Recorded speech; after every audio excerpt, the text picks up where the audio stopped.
Hello दोस्तों, मैं आपका दोस्त मोहम्मद हसीब तो एक बार फिर इजराइल और फ़िलिस्तीन की रिपोर्ट लेकर के आपके सामने हाजिर हूँ। अगर आप चैनल पर पहली बार हैं तो चैनल को सब्सक्राइब ज़रूर कर लें। गाज़ा पर इजराइल का युद्ध, स्कूलों पर इजराइल की बमबारी के बीच मध्यस्थों ने युद्ध विराम पर जोर दिया।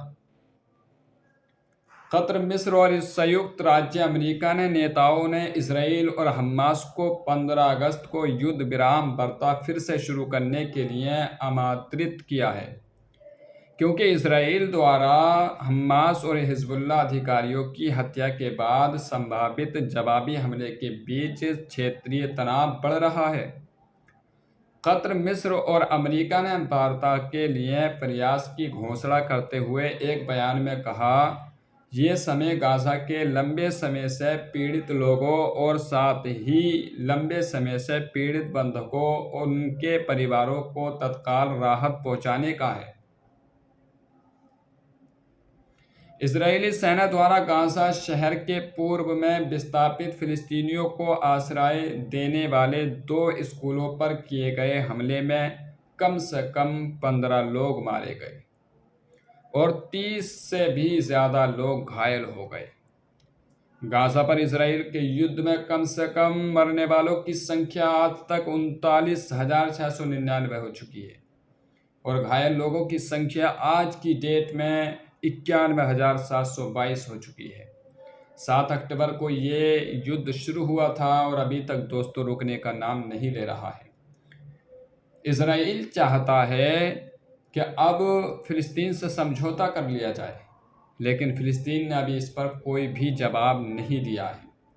जिन स्कूलों पर हमला किया गया है, बताया जा रहा है कि उसमें 15 लोगों की मौत हो गई और 30 लोग घायल हैं। इसी तरीके से इजराइल और फिलिस्तीन की जंग जारी है, लेकिन इसमें सबसे ज़्यादा जो नुकसान हो रहा है वो आम लोगों को हो रहा है। सबसे ज़्यादा जो नुकसान हो रहा है वो बिल्डिंगों का हो रहा है, क्योंकि बिल्डिंगें पूरी तरह से निष्ट नाबूद हो चुकी हैं। बहुत सारे घर बर्बाद हो चुके हैं। इजराइल ने जो है फिलिस्तीन को घर छोड़ने पर मजबूर कर दिया है, क्योंकि बमबारी बहुत ज़्यादा की जा रही है। ये आखिर कब तक जंग रुकेगी इसको तो नहीं कहा जा सकता, लेकिन इस जंग के चलते हुए बहुत ही ज़्यादा नुकसान फ़िलिस्तीनी लोगों का हो रहा है। ईरान भी बार बार धमकियां दे रहा है, लेकिन अभी ईरान ने कोई भी हमला नहीं किया है। लेकिन सुना जा रहा है कि ईरान सोचता रह गया और इसराइल ने अपने हमले जो हैं शुरू कर दिए। ईरान सिर्फ सोचता रहा, बार बार धमकियां देता रहा, इस्माइल हानिया की हत्या का बदला लेने के वादे करता रहा, लेकिन ईरान बार बार धमकियां देता रहा। इजराइल ने उसी बीच अपने हमले चालू कर दिए और स्कूलों पर फिर से हमले कर दिए, जिसमें नतीजा ये निकला कि 15 लोग मारे गए, 30 लोग घायल हुए और कई सारी बिल्डिंगें भी बर्बाद हो गई। ये जंग रुकने का नाम नहीं ले रही है। ईरान पहले भी ऐसे धमकियां देता रहा है, लेकिन कोई भी हमला ईरान ने अभी इसराइल पर नहीं किया है।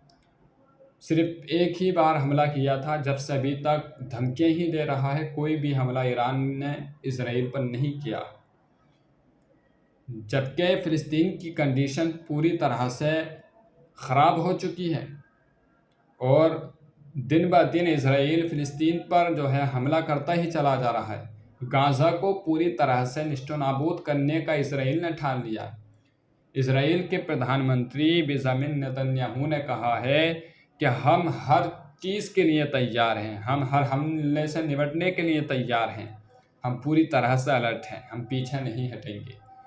तो ये दोस्तों जंग ख़त्म नहीं होगी। तो आज की जो रिपोर्ट थी यही थी, मैंने आप तक पहुंचाना बेहतर समझा। और हर रोज़ ऐसी ही रिपोर्ट सुनने के लिए, ऐसी ही रिपोर्ट जानने के लिए इसराइल और फ़िलिस्तीन की मेरे चैनल को सब्सक्राइब ज़रूर कर लें।